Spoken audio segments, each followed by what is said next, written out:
So a term that you may have heard before but may not fully understand is slipped disc. So what is a slipped disc? So I actually don't like the term. I don't think it accurately represents what's going on. So for the sake of this video, we're going to call it a herniated disc. Now, as you probably know, your spine is made up of vertebrae which sit on top of each other. In between those vertebrae, we have an intervertebral disc, which is like a cushion of gel, which is surrounded by a harder but still flexible outer shell. Now, a herniation occurs when there is damage to that outer shell. This could be through wear and tear, it could be from an actual physical injury or an accident, or it could be from issues with your posture. Now, when this herniation occurs, the compression from the vertebrae on these discs can cause that gel-like substance to actually leave through the gap and start causing issues.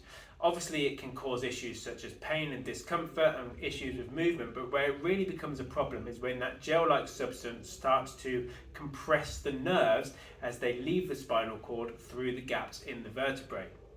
When this occurs, it can cause quite extreme pain anywhere along the pathway of that nerve, be that upper body or lower body. It can cause issues such as numbness, weird tingling and pins and needles like sensation.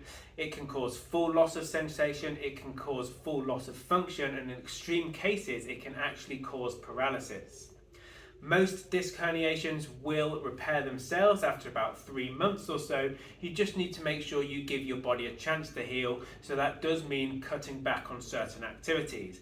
That doesn't mean you should go for full bed rest. In fact, we seem to see that movement helps with pain management and also helps with stimulating the repair process. But you do need to cut down on activities that may aggravate it or may cause further damage. So that could be lifting things, or it could be certain movements. Now, in some extreme cases, the only way to repair a disc herniation is through surgical intervention. So if you do have any concerns about your spine or about your discs or about your back as a whole, you should seek medical advice as soon as possible, particularly if you have any of these symptoms: a sudden onset of pain in one leg, or if you're used to having a little bit of pain in one leg, suddenly experiencing pain down both legs.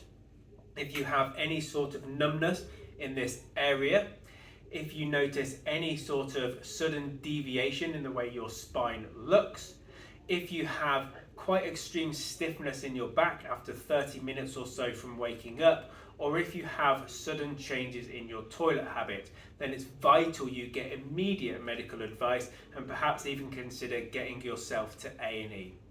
Okay guys, I hope that helps, just help you understand a little bit more about slipped discs or herniated discs, as I like to call them.